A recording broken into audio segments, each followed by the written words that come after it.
Hello, this is Catherine as I know I need to stop talking. Hello, lovelies, how are we? It's Saturday. That's me using much more cheerful tones than I would have used if I'd recorded this podcast first thing this morning, because fuck me, I had a hangover. So as long-time listeners will know, I have been doing dry January because truly there is no better time to do dry January than in the midst of a fucking pandemic and lockdown. I mean, actually, in some ways there is no better time to do dry January because it's not like any of us are fucking going anywhere, is it? So I smashed my way through dry January, feeling very smug and virtuous, which, let's be honest, is the only reason to do dry January. And then got to the end of the week last week, and I did what I always did as I go through dry January, which is like, this is easy. I could be dry forever. I never need to drink a glass of wine again. And then I get to the end of January and I'm like, fuck me, bring on the wine. So I poured myself a glass. Well, Mr. I Know I Need to Stop Talking, I shared a bottle of champagne last night. So that gives you ideas on quantities. I mean, fuck me, I was dying this morning, absolutely dying. My tolerance has gone through the floor, and I think I'm getting too old for this shit. I genuinely think I'm getting far too old for this shit, because hangovers now, I mean, they're not what they were. I mean, time was, I barely noticed I'd been drinking the night before. These days, I look in the mirror and it's like somebody's sucked every last drop of moisture out of my skin and replaced it with sand. Sand rubbed all over the place with eye bags that practically down to my knees. So I am starting to wonder if it's really worth it. So yeah, I was feeling the pain this morning. However, I've powered on through. I've had about 30 glasses of orange squash and I feel like I'm now smashing it and ready to take on the day. Shame it's 4:30 in the afternoon, isn't it, before it's got me to that point. Fucking hell. But it did get me thinking about, over the years, hangovers that I have known and loved. When I say loved, I mean wanting to puke over my own face, which I probably did, because hangovers. I mean, there's no hangover quite as bad as a hangover with a small child, right? I definitely remember at least one per month moment when I would be woken up after drinking, probably, again, post-pregnancy, tolerance shot to bits, so it was probably like a glass and a half of wine. And I'd be woken up at like some god-awful time in the morning by Jamie like slamming. Toddlers don't know how to wake people up gently at all, do they? You'd think there would be like nice stroking of faces and kisses and mummy. No, Jamie used to regularly wake me up by smashing his Tommy Tippy cup into my eye socket and screaming into my eardrum. So that was nice. And I've read up on lots of hangover cures over the years. I can tell you that doesn't feature in any of the guides on how to cure a hangover. None of them mention being smashed in the face by a Tommy Tippy cup. Unsurprising, really, isn't it? So yeah, there were definitely a few humdingers when, oh, that's a good word, isn't it? Humdinger. There were definitely a few humdingers when the kids were small, because you don't have the luxury of sleeping through a hangover, do you? Which I think is perhaps why they became so terrible.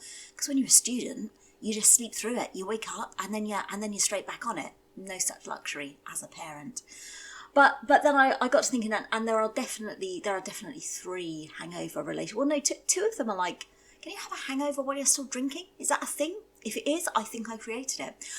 But the first one was, I would have been. These are all like in my youth, and you can tell that by the prodigious amounts of alcohol that I was managing to drink. Like I say, 1.5 glasses now, and I have to go and have a nana nap. So the first one, I must have been early 20s, very early 20s, and Mr. I Know I Need to Stop Talking and I had gone to stay with my parents, and we'd had dinner. It was all very nice, very civilised. And then I think my mum very sensibly went to bed, and my dad said, let's get the Cointreau out, shall we? Which is, I think that's like a very middle class drinking session. It's not like, let's get the Diamond White out. It's, let's get the Cointreau out and get smashed on Cointreau. It was, I suppose that's how someone like Delia Smith or Kirsty Allsop, how they get really drunk, is on smashed on Cointreau. Anyway, we did indeed get the Cointreau out after having drunk fairly relentlessly throughout the evening anyway. And all I can say is don't try this at home, because between the 3 of us, we drank the bottle of Cointreau. Now, for the uninitiated, there's quite a lot of alcohol in a bottle of Cointreau. I know that you all know this, so therefore you wouldn't do anything nearly so stupid. And we drank the Cointreau, all very nice, and we went to bed. And then the next morning, me and Mr. I Know Need to Stop Talking needed to go somewhere, I can't remember where, but we had to, I remember vividly, we had to get the bus. I grew up, and my mum still lives in like a very small village in the middle of fucking nowhere, which is really lovely and beautiful and idyllic if you're retired or don't have to go to work and, you know, have all your family there, nothing that you would ever need to leave the village for.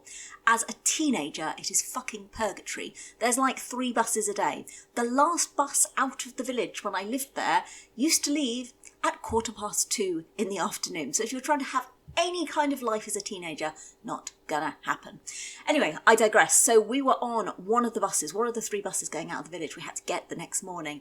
And I just remember sitting there on the bus. And again, small village, you know everybody, you know most of the people on the bus, you know the bus driver. And I'm sat there feeling like I'm going to puke Cointreau out of my eyeballs, clenching Mr. I Know I Need to Stop Talking's hand and going, I must not vomit, I must not vomit. So yeah, that was nice. I still can't really face Cointreau now. That was quite the night. That was quite the night. But yeah, my other 2 memorable hangover occasions, and maybe they're not hangovers because I don't know if it counts if it's when you're still drinking, were both absolutely back in the height of my student days. And the first one, we'd had an all-day drinking sesh, me, Mr. I Know I Need to Stop Talking, and a number of our friends, and we'd done the thing that students can kind of get away with, which is like just mixing really random drinks. As I'm recording this, I'm looking at my drinks cabinet, which happens to be right next to me, so very appropriate for this story. There's a bottle of Blue Curacao in there. I have never drunk Blue Curacao, so I don't really know why it's in my drinks cupboard, other than when I was a student, and for some unknown reason it became like a regular in our drinks of choice. It makes your vomit blue. There we go. There's an interesting fact. This is like QI, isn't it? This is kind of like fascinating facts that you never knew you needed to know. Blue Curacao turns your vomit blue. It's probably quite obvious thinking about it. Anyway, so we had this all-day drinking session, and eventually, much later than we should have done, we decided that we would go to the pizza, like takeaway pizza place, and get some pizza, which was much needed by that point in the day. And we went into the pizza shop, and I was standing there next to Mr. I Know I Need to Stop Talking. We hadn't been together very long then at all. I mean, we're talking like months, a short number of months. So this is early days. This is not the time in a relationship to test it as I was about to. And you know what's coming. So we stood there in the pub, and I started to get a very, very bad case of the helicopters. For anyone who's never had the helicopters when drunk, you are very, very lucky. They do what they say on the tin, right? It's horrendous. The world swirls and whirls and shakes around you, and you think, fuck, I'm going to throw up. And this was me in the pizza place waiting for our pizza, thinking, shit, I'm about to puke. So I must have managed to like communicate something to Mr. I Know I Need to Stop Talking, which was probably something along the lines of, I'm absolutely fucked and about to puke, get me out of here. So he dutifully did. He escorted me out of the pizza place, and we went outside. And I remember even at the time thinking to myself, new boyfriend, must not puke on him. New boyfriend, must not puke on him. New boyfriend, must not puke on him. Listeners, I puked on him right down his top. Oh, I'm such a catch. Lucky Mr. I Know I Need to Stop Talking. I mean, we're still together now, so hey, maybe it works as a pulling technique. I wouldn't necessarily try it. I mean, this is not a dating podcast, to be very clear. If you want to take tips on how to meet and love your partner, puking down them isn't generally advised. So yeah, so that was a memorable one. And then the other one, this was me at my finest. So another night of drinking again as a student, and I'd gone out with Mr. I Know I Need to Stop Talking and a friend of ours, and we were doing a little bit of a pub crawl. And for some reason back then, I used to kid myself at 5'1 3/4" that drinking pints of lager was a really good idea. Spoiler alert, it was a really fucking terrible idea because it made me puke. And it made me puke like after only a very, very small amount. Although, you know, relatively speaking, I found an old diary entry the other day. And for some reason we'd obviously been to the pub, and I was chronicled what I was drinking. And I described myself as a lightweight because I was drunk after drinking 2.5 pints of lager. These days, I'm like, fucking hell, like a little half pint of shandy and I'd be on the floor and have to go and have a lie down for an hour. So I don't really know what I was thinking. But we'd gone out for the evening and we were consuming large quantities of lager, as you do. And as I mentioned previously, lager makes me puke. So I reached the point in the evening when I was like, okay, I'm going to be sick. This time, I'd learned I did not throw up down Mr. I Know I Need to Stop Talking. I know, growing as a person, right? I did not puke on the man that I loved. Instead, I went to the toilets. And I went into the toilets and I threw up and I came back out. And I felt really proud of myself. I was like, this is a really grown-up thing to do. I'm really grown as a person. I really feel this is like my entrance to maturity. No, you dick. Maturity would have been not getting so fucking smashed you threw up in the pub you were drinking in the first place. But anyway, I felt really proud of myself, and the other said, are you okay? And I said, yeah, I'm fine. It's a bit sick, but I'm all good now. Let's order another pint. Jolly good times. And so the rest of the night went on.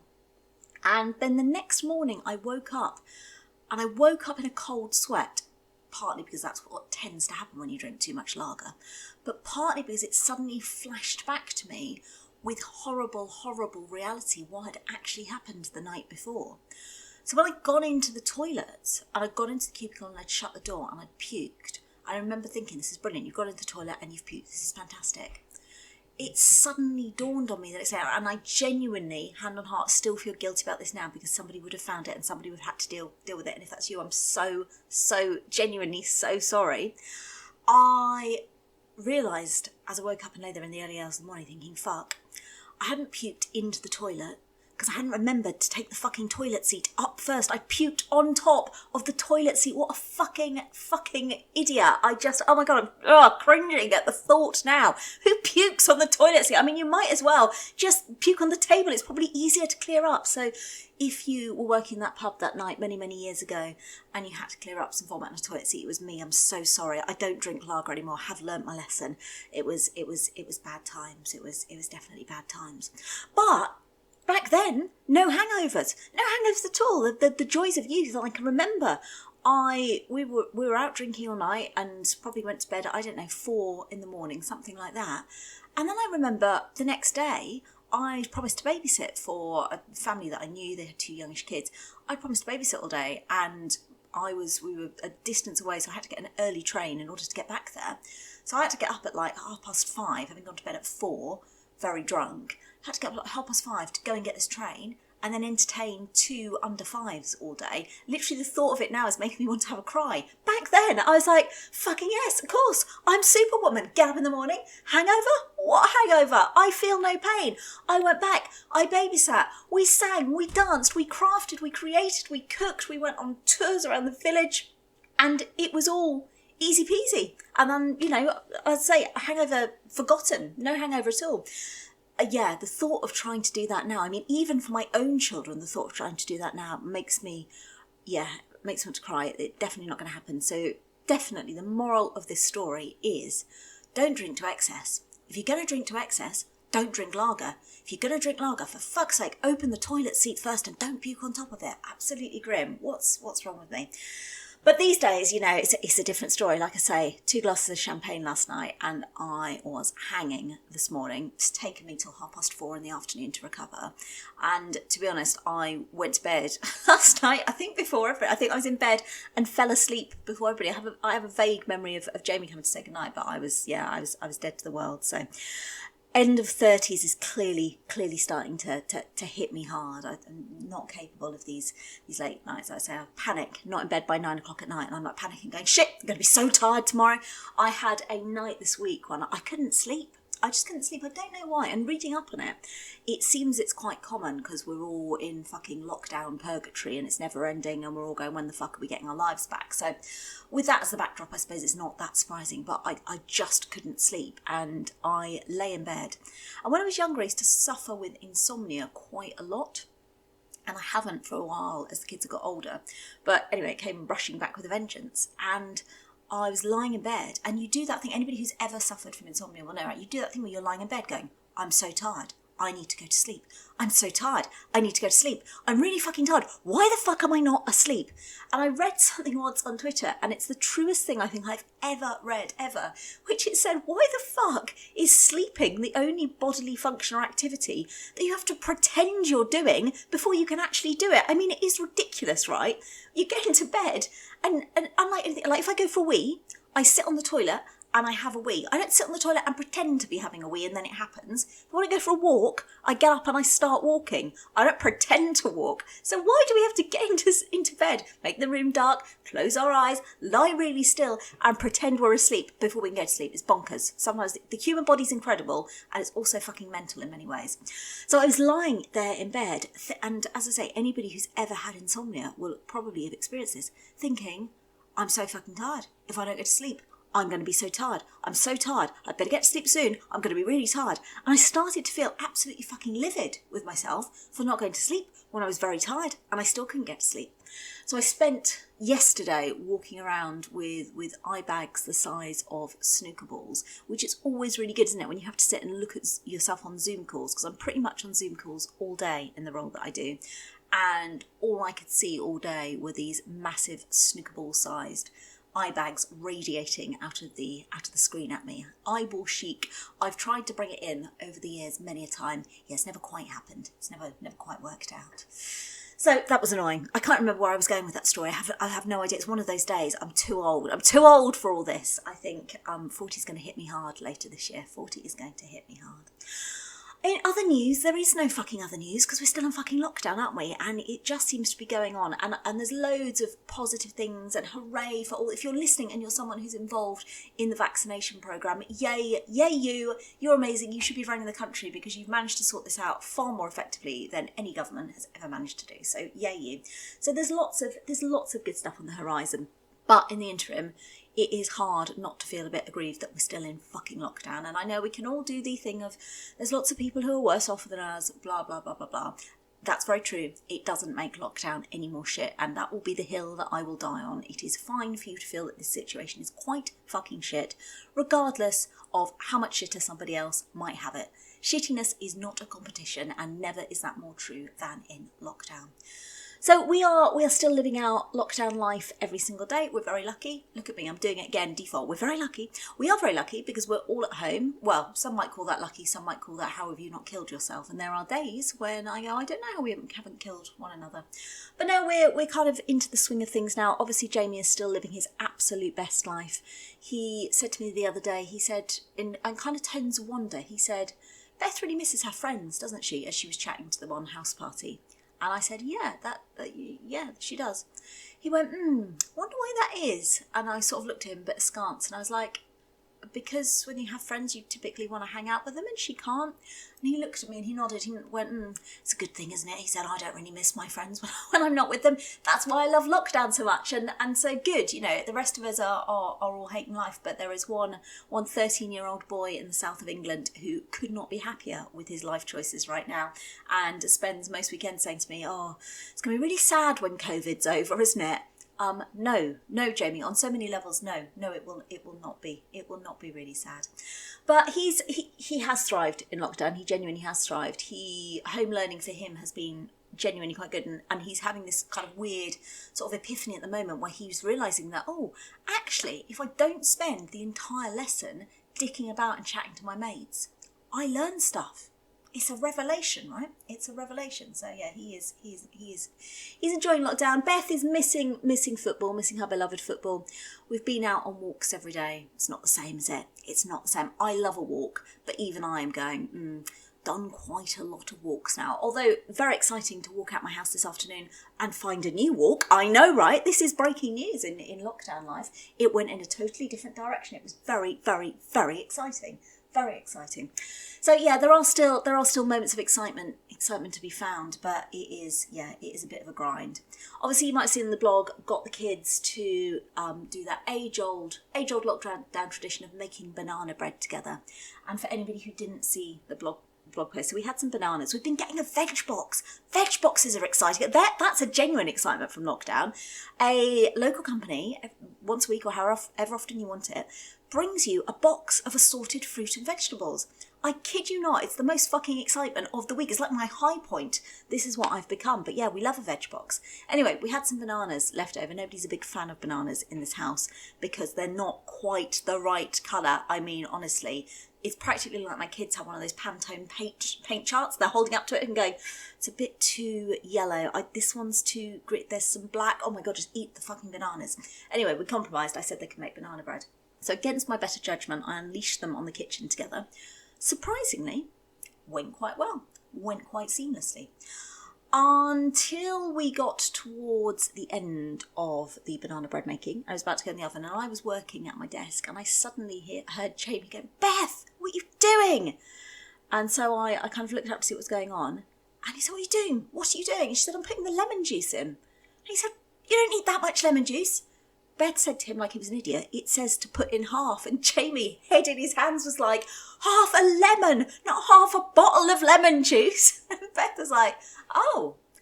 She's like, "Well, it looks really good anyway, so I'm sure it'll be fine." And people asked me on the blog, what did it taste like? I didn't actually get to taste it because the kids devoured it so quickly. So on that basis, I say, chuck half a bottle of lemon juice in. Why not? You never know. You might end up with the next Great British Bake Off culinary creation. So yeah, they have smashed the banana bread making. That's been the creations of the week this week. But signs of spring are coming. I've been out today. It is beautiful out there. It's been like beautiful. I look like a mad person because I get quite hot when I'm walking by myself because I walk quite quickly. So I was walking along in a vest top and walking past lots of people wrapped up in coats and scarves, looking at me like I was a little bit unhinged, but I don't care. I was de-sweated by walking along in my vest top, so I think it was probably worthwhile. But there's loads of signs of spring. The daffodils are starting to open, the snowdrops are there, so good things are coming. We just have to be patient. It feels very difficult to be patient right now, but good things are definitely coming. In other news, I just had to briefly pause because the Ocado man had arrived early and Beth was accosting him to try and persuade him to hand over to her personally the bottle of vodka that Mr. I Know I Need to Stop Talking had ordered. Needless to say, the Ocado man was having none of it, despite Beth's conviction that it would all be absolutely fine. I'm very sorry if you're the Ocado man. She is genuinely terrifying.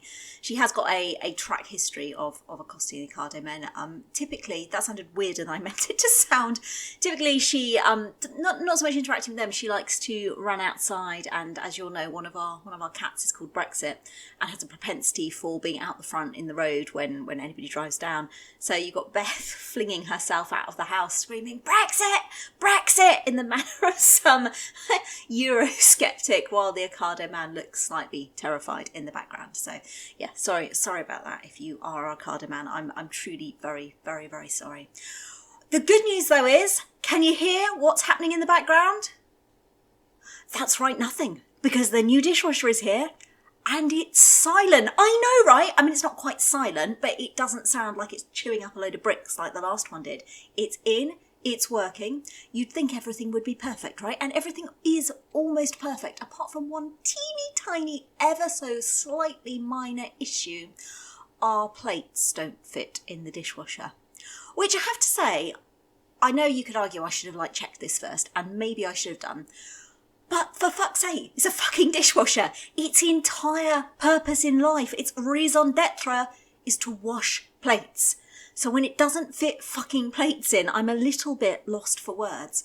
So no, the plates that we have are too big. I've tried rotating them. I've tried putting them in several different directions.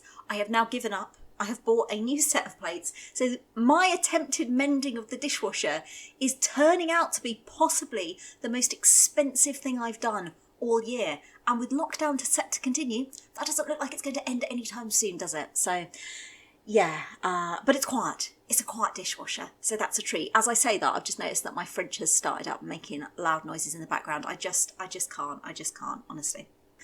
Anyway, I guess my closing thought for you all this week would be, it's okay not to be okay right now. It's really fucking tough, and even though we can see the green shoots, things are hard. I think there's lots of people struggling out there. The thing that worries me is I'm not sure how many people are feeling that they are able to be open about how much they're struggling because of this whole, but there's other people having it so much tougher than me. Yes, there may well be, but that doesn't make your tough times any less valid. And if you take nothing else from today's podcast, if you still drink lager and throw up on toilet seats and you haven't learned that lesson from me, but learn nothing else, then I think, it's okay to be open about the fact that we're all struggling a bit now. Things are a bit tough. And until then, we can just crack on making our banana bread. Just don't let Beth give you the recipe. She's definitely not to be trusted. Look after yourselves, stay safe, take care, and I will see you all next week. Take care, loves. Lots of love. Bye-bye.